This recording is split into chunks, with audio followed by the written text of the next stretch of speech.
for the Election Commission of India to undertake this process? Why the Election Commission of India has undertaken this revision at this stage of time? Why in such a hurry?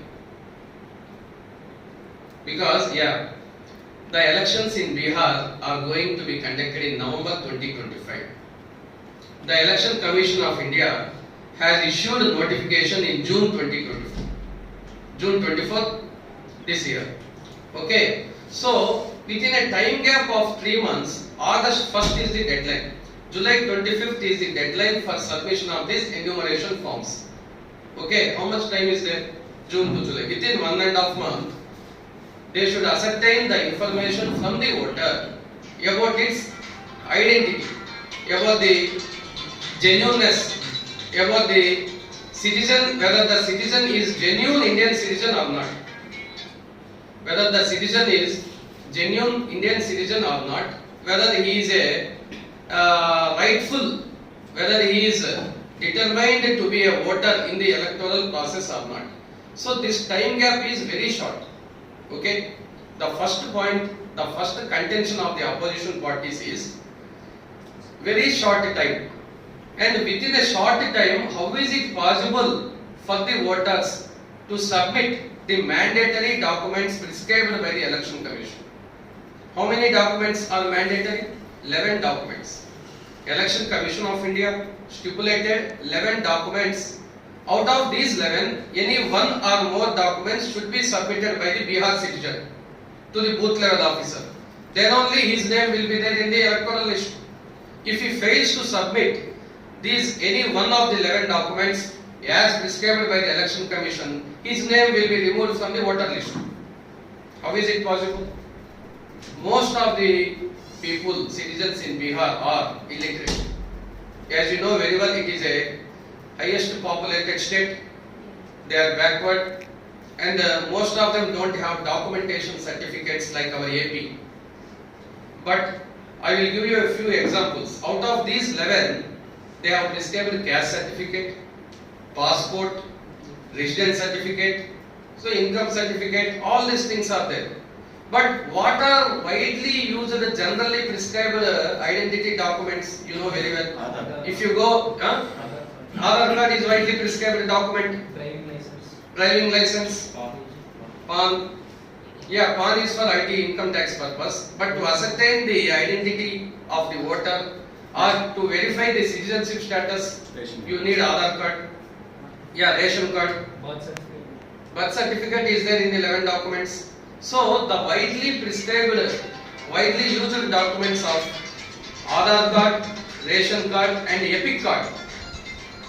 We are all having voter ID. That voter ID is called Electoral Photo Identity Card EPIC. So the Election Commission of India has prescribed that these 3 documents which are generally used by the citizens are not supposed to be given. They are not accepting these 3 cards. When the booth level officer or when the electoral registration officer is denying this Aadhaar card, voter ID card or ration card, how is it possible for an ordinary citizen or an illiterate to submit a passport? It is not possible. It is very difficult. So this is the major reason for the opposition. First one is time period is very short. Second one is documentation. The prescribed mandatory documents, 11 documents, is very difficult to obtain, and now they are not having. And the 3 documents are they are completely denying it. And the third important process is it is the discretionary power of the electoral registration officers. They are not following the principles of natural justice. There is no transparency in the process. This is the stand taken up by the opposition parties, civil society groups, academicians. That means lack of transparency, lack of trust in the system.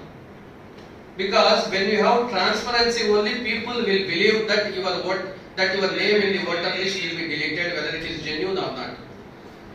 Before deleting your name, the voters should be given a chance of hearing, fair hearing ఇవ్వాలి కదా. ముందు పిలిచి చెప్పాలి కదా. Like we will be giving show cause notice before giving final order. ఒక notice ఇస్తాం. we will be giving 7 days time. Then if he is not able to give reply, if he is not following, then final order will be passed. But here in this entire electoral process, they are not following the due process of principles of natural justice. So because of these three problems, opposition parties, social activists are objecting to the special intensive division. So all these three factors, where it will lead? It will lead to the disenfranchisement. Disenfranchisement means what? Loss of voting rights. Franchise means giving voting rights to the citizens. Disenfranchisement means you will be losing your voting rights. So which sections will be mostly impacted? The downtrodden sections, marginalized sections, women, illiterate sections, and especially the migrant workers. Because in Bihar, we have seen in AP also, most of the migrant workers are from Bihar, UP, Odisha. So when these migrant workers are unable to give the documents to the electoral registration officer, his name will be removed. Without giving them proper notice, his name will be removed. So these are the important issues in the SIR exercise. But now, what is the stand of EC? So these are all we have discussed about the problems. Now what the EC says? Do you think that Election Commission of India has no power to revise the electoral rules? Yes. Under Article 324 of the Constitution, it has the power to superintend, direct and oversee the electoral process and to update the electoral rules. Okay. Then under Article 326, what it says? Every citizen of India who has attained 18 years of age and above is eligible to exercise his right to vote in elections. Here the problem is arising. On one side, we are giving constitutional mandate to Election Commission to revise the electoral rules. Even SIR, Special Intensive Revision, Article 324. But on the other hand, Article 326 you are giving right to vote. When EC is exercising this SIR, the right to vote of majority sections, backward illiterate sections is getting affected, as we have discussed recently. So this Article 324 and 326 are getting in clash.